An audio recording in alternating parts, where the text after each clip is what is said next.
And hello, everyone. Welcome back to another episode of the Driving Talk vodcast, powered by Icon. And as you can see, I'm on my own again today. Paul and Max are unavailable. We've got another Silver Lake sit down, and we're going to the media side of things this week. And I've got a man affectionately known as Chuff. It's of course Martin Wall of Wellchuffed Media. Martin, good to see you here. Welcome to the Driving Talk vodcast. Good evening, Rob. Thanks for inviting me along. So the reason we've got you on, obviously, it's actually through a mutual friend of ours, Carl Barton, or Project Vinny, as everyone would see him on Instagram. So first of all, let's have a quick chat about our good friend Carl. How did you get to know him? So I mainly got to know Carl through our love of Mark IIs. Carl, obviously, with Project Vinny and the Mark II Golf and all the charity work he does with that car. And I had a Mark II Jetta at the time, which I built, pretty much restored over 8 years from the ground up. That I sadly no longer have. But yeah, that's how I got to know Carl. Yeah, and of course, I mean, we'll get onto your work with the magazine shortly, but has it always been the VW scene that you've kind of been into, or is it just cars in general? Cars in general, when I was younger, I had lots of different marks. Started off with hot hatches and stuff, and the classic. I'm of that age where the Max Power was kind of where I started, and Saxos and all of those type things, and then moved on to some smaller hatch VWs, Polos, and stuff like that, and then really I kind of got newer and newer in the cars. I kept buying newer and newer cars, and then I got to a point where I had an Audi A4 Avant. Which was really nice, but it had some serious issues, and it put me off for life. And I went back to old school and bought the Jetta, and I'm only kind of one car after that now. So it's pretty much majority of my car history is VW. I'm a VW man at the end of the day. So obviously the other side of things tying in very nicely with the automotive side is your work in photography. So how did it all start out for you? So photography was a hobby for a long while, and I was running an owners club for a number of years with my best mate Jonesy, and I was doing all the shoots, and we used to do like a monthly feature on members' rides and stuff like that. And so I just kind of tried to build up my skills on that hobby side of things, and it got to a point where everyone kept saying to me, maybe you should try and do this, and actually do it as a business, or do it for real if you like. And my nickname being Chuff, and everyone kept telling me that they were well chuffed with my photography or the photos that I'd taken. The kind of well chuffed media kind of grew from there. I was very fortunate after hounding magazine editors for years to give me a chance, that one of the editors did give me a chance, and it kind of grew from there.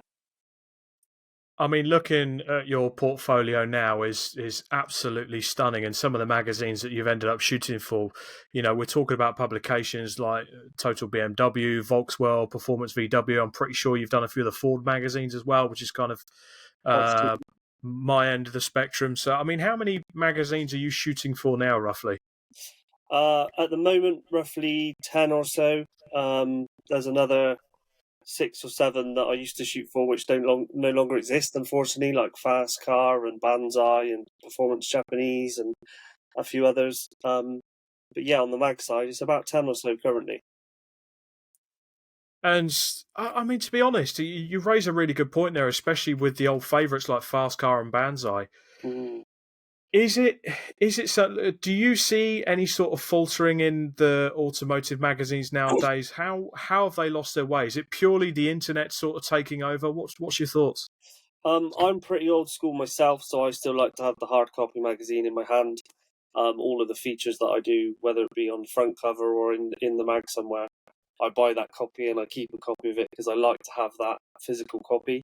But a lot of people like today to have the digital copy and download it on their iPad and such.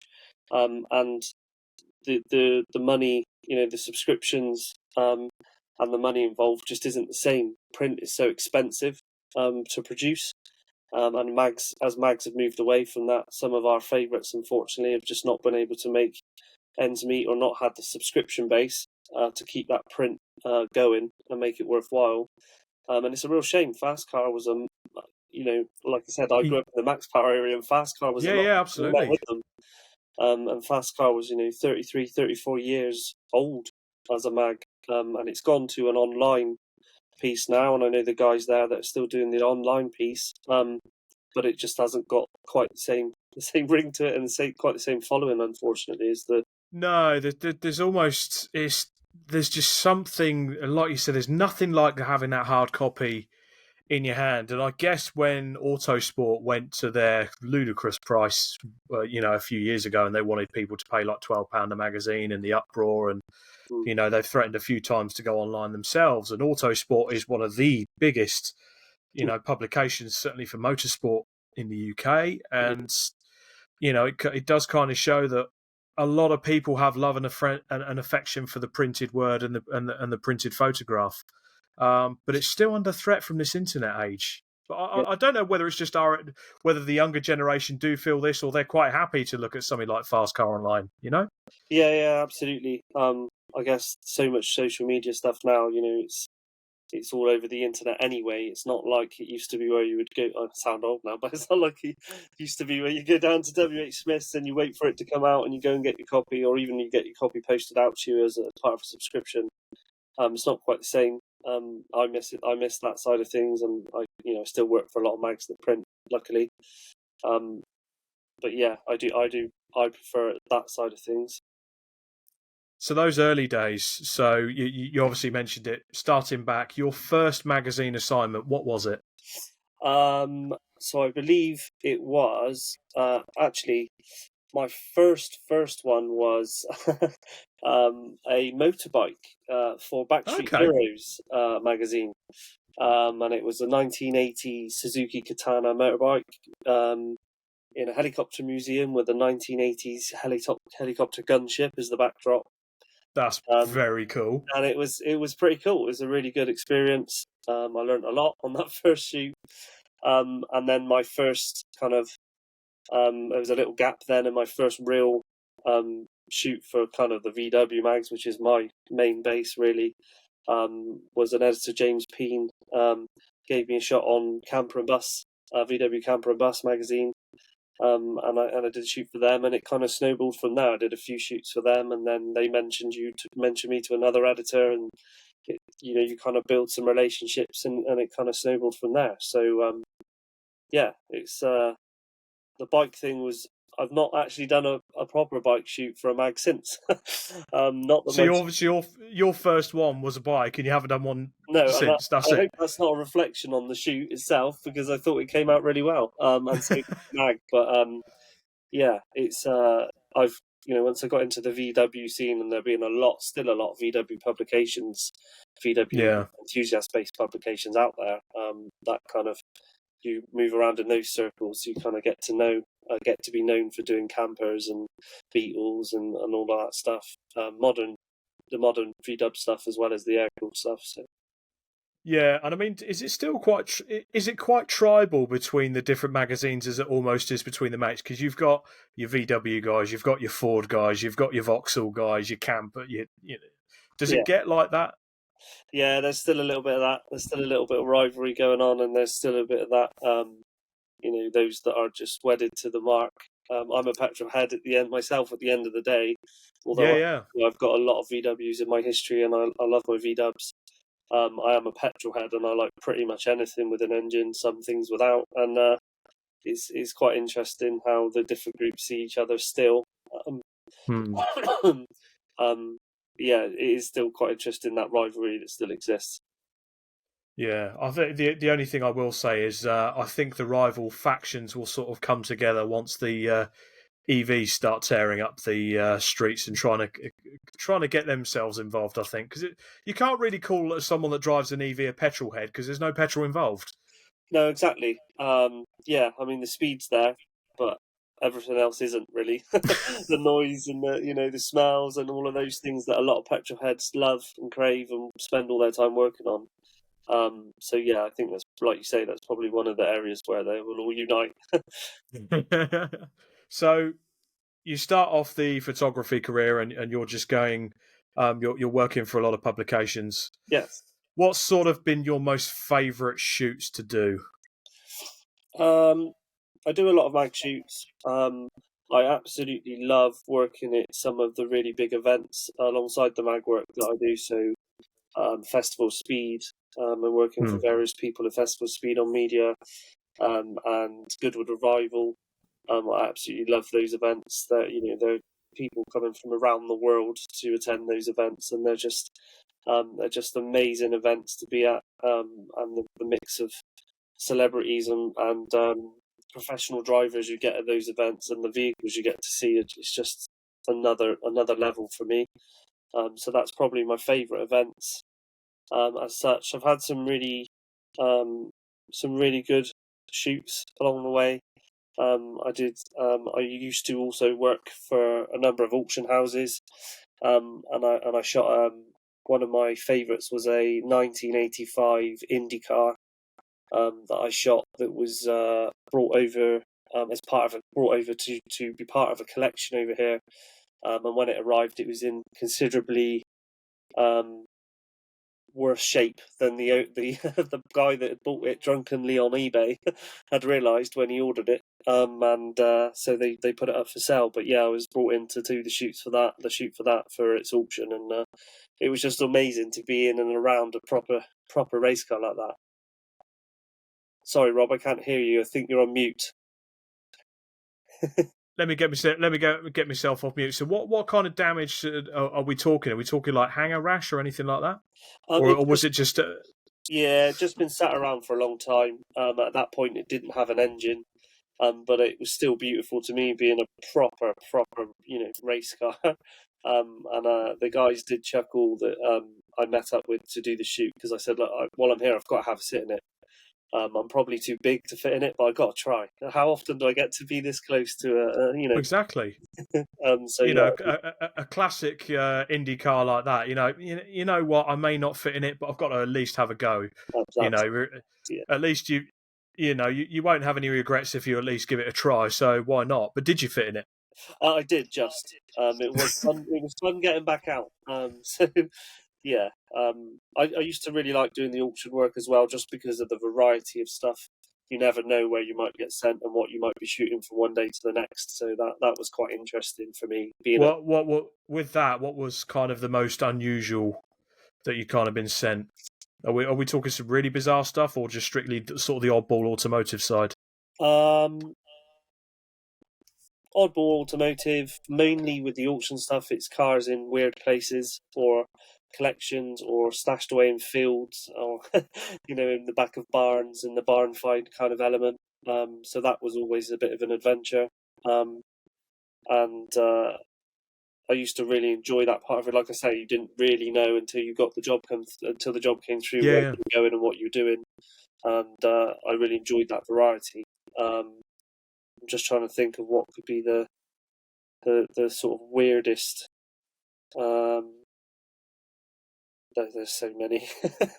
I did one probably one of the most difficult ones that I shot was a Series One Land Rover that had been stashed away, and the owner was in the twilight years, if you like, and wanted to sell it Yeah. before he couldn't sell it. And when I arrived, it was covered in kayaks and tarpaulins and fence posts and mowers and all of this stuff outside as well. And then when we finally uncovered it, which took about an hour, we found that the car was up to the sills in mud, so it sunk into the ground. And also, excuse me, with it being outside, without the owner having ever known someone had stolen the engine. So yeah, that auction was quite interesting, but it So was, you, it so, was a good adventure.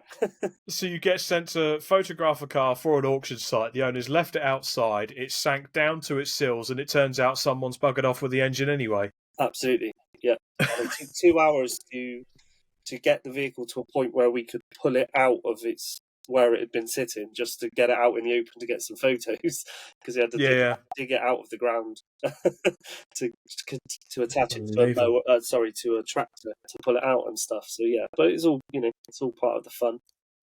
Yeah, definitely. I mean, what was the underside like? Because obviously, sat in the moisture like that, those seals must have been rotten. Yeah, so some of it was okay. Obviously, a lot of the panels are aluminium on those, so some of that was okay, but it wasn't in anywhere near the state. Unfortunately, that the owner, bless him, had told the auction house it was not needing a little bit of TLC. It was it was a little bit more in depth rebuild than that was needed. But Yeah, needing a complete restoration, which is slightly different. yes, indeed. Yeah, so obviously going back to the magazines, I asked a question earlier about your best shot overall, and we'll come to the stuff at Goodwood and talk a bit more in depth about that. But what would you say is the best magazine shoot you've done? Um, Best from a what I think is the best set of photos, or just the best one that I most enjoyed, or because they might be different, I guess, in that sense. Yeah, let's go with both. Go with both. Um, Honestly, I've done so many. I've done so many at this point. It's hard to pinpoint them. And pick one out. I'm just looking here at my list because I wrote down the list of magazines beforehand just to make sure I could remember them. Um, Sorry, 2 seconds. I will. No, no. I guess one of the um, one of the shoots that really, really sticks in my mind, because when I was growing up, my go-to mag was Performance VW. Mm. That's always been one of the biggest watercore VW mags, and it was always my go-to mag with all the cars I had. Yeah, yeah. I've had several shoots in Performance VW, and 2 weekends ago I did another shoot for Performance VW.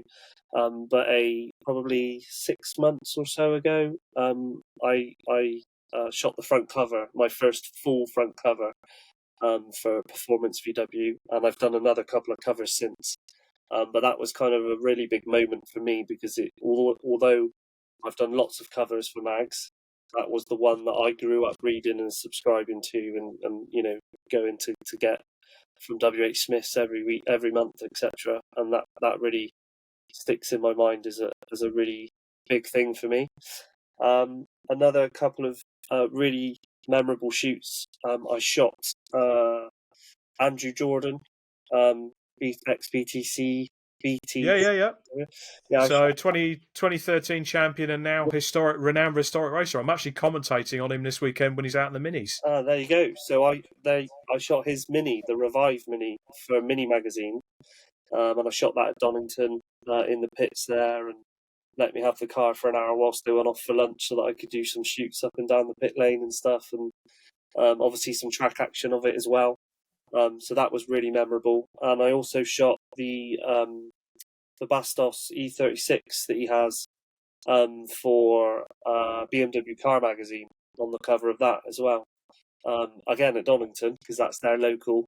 But Yeah, yeah, yeah, that was a they're really cool just track, down the road. and Andrew and the guys were good fun, and really let me have some time with the car, even though they were busy and stuff. So yeah, those are really memorable shoots for me.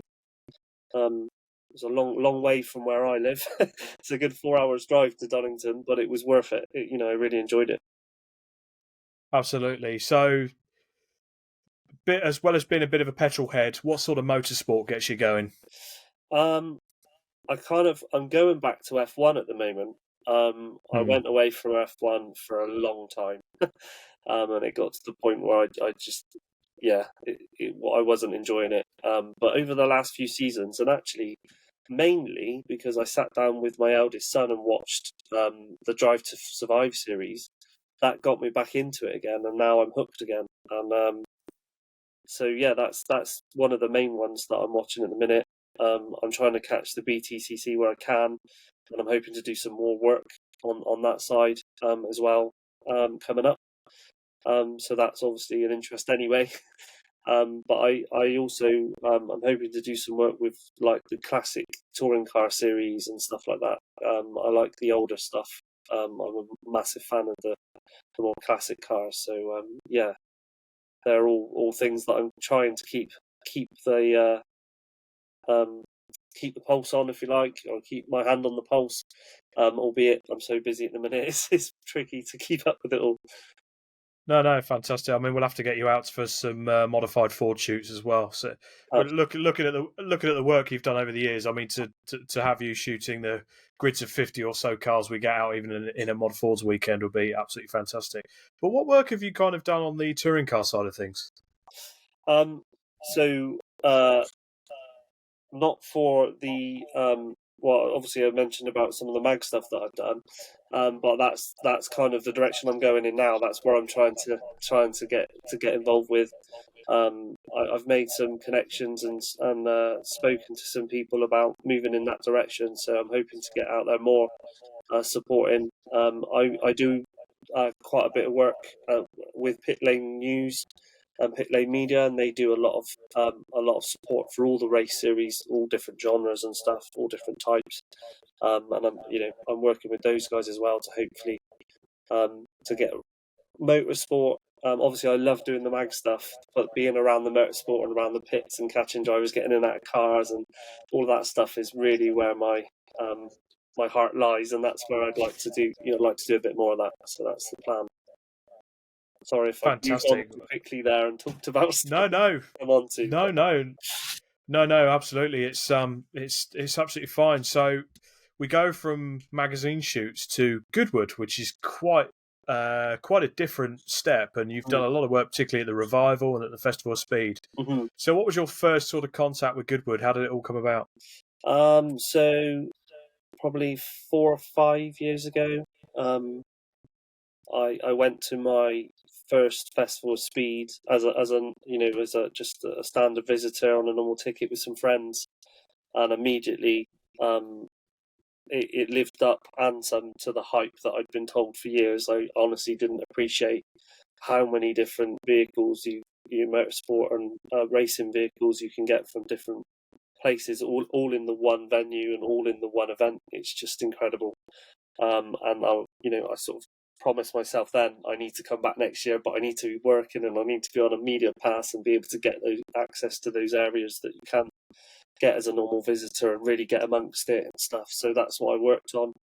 And then I came back the following year working on media, and it's just gone from there really. I've worked there every year since, apart from this year actually. So I think I've done 5 years in a row, and then this year off, just because it fell on my son's birthday, and I really couldn't wangle that at home. I didn't go to Festival Speed this year, but I did the Revival, and similarly, Revival being another Goodwood event, I really enjoy the older vehicles. So that's the more so for the Revival and the whole, everyone getting dressed up and the whole. That whole thing at the Revival was just an incredible event to be a part of. So I really enjoy these events, and I'm hoping I can do more of that as well. Again, I'll hark back to a previous question, but what would your best moment be in doing work at Goodwood? What was the one moment that kind of stands out for you? So I've luckily been very lucky to meet famous drivers, etc. at some of these events, especially when working on media. Last year's Festival Speed, I met Ben Collins. That was really interesting to meet Ben Collins. Of course, the original Stig, if you like, or the the one that everyone knows at least. Yeah, 100%. People forget about poor old Perry McCarthy, but Yeah, indeed. But yeah, that was really good. But just being at the events like that. So Festival Speed, for example, when the McMurtry Automotive Spearling broke the record, and I was there taking photos of it as it went past on that winning run and stuff like that. Those are the things that stick in my mind from some of those big events. Revival this year was one of the best revivals that I've been to. It was incredible. It was a tad too hot at times, yeah, but it was incredible. And there were Revival. I found this year was an event that's getting more and more popular with professional racing drivers wanting to come and do some driving in classic cars. There were so many professional drivers or ex-professional drivers there this year. It was just unbelievable being in the pits with them, and them all stood around waiting to go out in the cars and being able to say hello and take photos of them and stuff. It was just brilliant. I think it's almost for almost for us mere mortals. You forget that at the end of the day, they're human. Absolutely. They breathe and if they eat, sleep, and breathe the same as us. So it's kind of weird when you're sort of in a paddock around them and it's like, oh my god, it's that. Oh my god, it's that driver. Oh my god, but they're just human. Exactly that reaction. Yeah, and I still do it, even though I've met some of them before. I still do it. Oh, there he is again, and it's really nice to see them and meet some of them. So we've looked a little bit to the future, but Yes. I like to talk about almost the bucket list places. Where would you want to go and shoot the most? Whether it's motorsport, automotive, what are the places where if you wanted to tick off something in life and just say, right, I've done it and been there, no regrets, that sort of thing, what would you sort of look to? I'd really like to do even more motorsport. That's where I'm heading. That's what I would like to do. And I would, at some point like to shoot be working at a Formula One race. And obviously, when you talk Formula One, I've done Silverstone, but I would like to do some of the big overseas races, night races and all the different Formula One races that you get. That would be an absolute dream, that kind of thing. Or even, Le Mans 24-hour racing, shooting at night when the car comes in and there's all the mechanics all over it. And that would just be an absolute, it's a goal of mine one day. Hopefully, maybe I'll get there, but that's the kind of thing I'm working to. Being around, like I said, being around the pits when there's a race on and being able to capture all of that on my camera, that's the moments that I really excited about. So that's what I'm hoping to work towards. Yeah, I mean, certainly the Mon 24 hours is a hell of a target, and it would be the time to aim now to go for it, because behind the likes of F1 and World Rally, it's kind of the one race in the world that's got so much manufacturer involvement again. So there's a lot more. There was professionalism in it before, but now you've got the new hypercar regulations and all these cars and makes now entering it. Ferrari have just entered and won. So that would be a hell of a race to go to and actually go, you know what? Yeah, been there, shot it, done it. Yeah, absolutely. We'll keep working towards it, hey? Absolutely. I mean, is there any publications that you want to do that you haven't ticked off? So I'm always looking to work with more publications, if you like. I always like to work for a new publication, as well as some of the old faithfuls that I've built great working relationships with, and a number of other companies that I've worked with as well. But in terms of publications, I'd like to get to a point where I can do some work for your Octane and your Evo and some of those sort of more bookazine kind of higher end mag stuff, if you like. And they got some incredible people working on those magazines, and their content is incredible. And I'd love to try my hand at that as well and work with those guys. So we'll keep pushing and see what happens. But in terms of publications, that's kind of where I'd like to be. Yeah. Fantastic. And what is we spoke earlier, you had the Mark II Jetta that you ran around in and rebuilt over an 8-year period. What are you running in now? It probably won't really match with all the motorsport aspirations and fast cars, I'm afraid. But I now my show car, if you like, my toy that I take to shows and stuff, and I like to show off, is a 1970 VW bay window camper. But that is a proper classic. There's nothing wrong with that. That is a proper classic. Yeah, it's a proper classic. It's like I said, I kind of started with VW hot hatches, went all the way up to newer stuff and some of the big Audi stuff, and then I've gone back the other way, and now I'm back to air cooled. And it's It's a great bus. It's not your standard bus, I'm afraid. So it is on the floor. It's full body drop and hydraulic suspension and all the trimmings. All of the fab work done by Slambassador, and they are well known for getting your VW on. Yeah, absolutely. Yeah. So it's affectionately known as the Slug. It's the colour at the bottom of a slug. It's kind of an orangey brown. It's about as fast as a slug, and it's as low as a slug. So that's where it came from.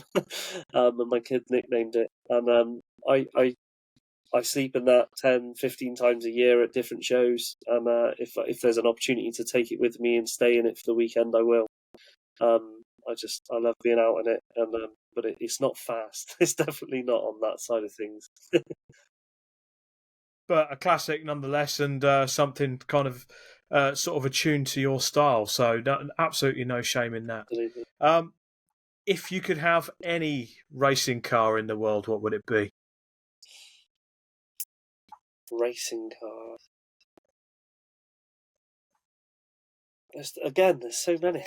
There's too many almost. I like the 90s touring cars. The 90 touring car era. So you would go for a Super Tourer? Yeah. Any Much. particular make, or just whatever is available? So I shot at Retro Rides event at Goodwood last year. They had some of the classic Super Tourers, and they had the Mondeo, and they had a Vectra, and they had a few others that came along to do some demo runs and stuff, and I shot those. But I think it'd have to be a Volvo, maybe even the Volvo Estate. Almost a cult classic. Has to be a cult classic. I mean, yeah. When all those cars were out, and they suddenly come up with we're going to do it with the Estate, and everyone was like, that's just not going to happen, or it's not going to work. But and look at it. But the thing is, it's probably the greatest PR exercise ever, because it's now 2023. It's 29 years later, and we're still talking about it. Incredible car. And to be honest, if I had a few quid in the bank and I fancied a bit of a retro, old school car that I needed to space in the boot, I'll go for an 850R. Why not? Yeah, hell of a motor. Nice, hell of a motor. T5 turbo, and famously could cross across the centre of Africa courtesy of James May. Yeah, I mean, they're the odd puncher, but yeah. Exactly that. Well, Chuff, fantastic. Thank you for coming on and talking to us on the Driving Talk podcast. One last thing, if people want to get hold of you, if people want to look at the photographs you've taken, all your previous work, where can we find you? So my website, wellchuffedmedia.co.uk, Instagram, Facebook, I'm all over it, I'm afraid. So everywhere on the socials. Anybody wants to look at that, talk to me about any of it, please drop me a line, and thank you so much for inviting me along to talk to you. It's been really good.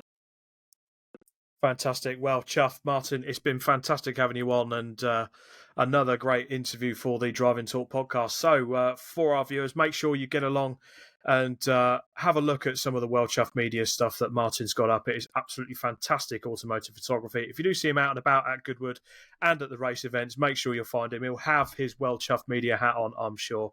But for now, this has been another episode of the Driving Talk podcast, another episode of the Silver Lake Sit Down. From myself, Robert Lewis, and from Wellchuffed Media's Martin Wall. Bye-bye for now.